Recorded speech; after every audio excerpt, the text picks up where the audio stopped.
Signing up as an affiliate begins with signing up as a customer, and it's very simple. Click on Account, Register, then complete the one-page form.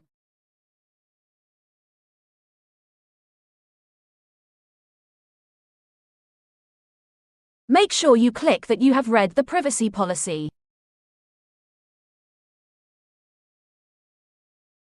And click Continue. This takes you to the Customer Affiliate dashboard. There is a lot you can do here, including activating your affiliate account.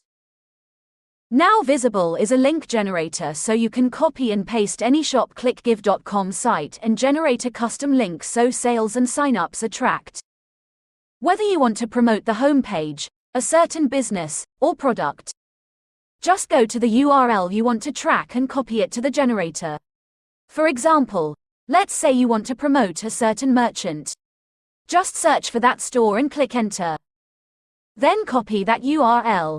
Go back to your dashboard and paste it in the field and press Generate. Your link will then appear in a new field. Then press Copy, and now you have a link that you can share on social media, emails, and anywhere. That will bring up the coffee shop that will not only track coffee shop sales but will track all sales and sign-ups that happens for 90 days between visits.